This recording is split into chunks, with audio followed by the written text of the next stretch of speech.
نمر ولایتین گرتی تایبەت دەرباری سووریە دبێژە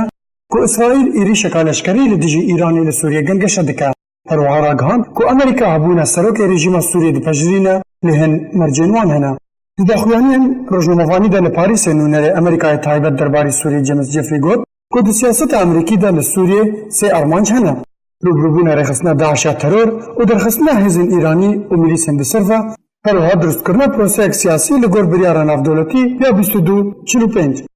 بەرپرسی ئەمریکی بەرەوانی دبەر ئێریشên ئیسرائیلی لە دژی ئیرانیدا کرد و گوت کو ئیسرائیل di 5 salên borî de bi tu êrîşan li dijî Îranê li Sûriyê nerabûye ji bilî redkirina êrîşa li ser Colanê û di dema ku Îran û milîsên Hizbullah dest bi berevanî di ber rejîmê de kirin İsraîl tu bersiv neda û İsraîl bersiva mûşekin dûravêj û balafirên bê balafirvan yên ku derbasî esmanê Îsraîlê dibin dike Cefrî herwiha dazanîn ku wilayetên yekgirtî dixwaze hêzên Îranî û alîgirên bi serve di zûtirîn dem de ji Sûriyê rin vekşandin herwiha dibe ku hemû hêzên biyanî ji Sûriyê derkevin û di destpêka wan de hêzên Rûsî.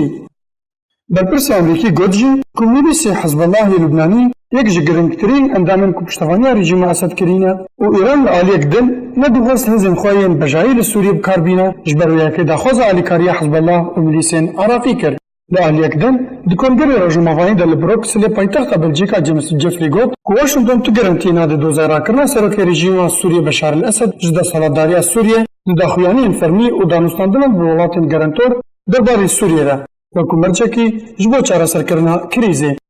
Jeffrey berdewamî di gotina xwe de kir û got ku pêwîstiya wan bi hikûmetekî heye ku kar bi çekên kîmawî neke û gefan li welatên derdora xwe neke û bermîlên teqîner li dijî miletên xwe bikar neyîne. Herwiha balkişand ser rejîma Sûriyê û got eger serokê rejîmê karîva xizmeta hikûmetekî bi wan mercan bike tu birzgirêyek nîne ku li ser desthilatdariya Sûriyê bimîne.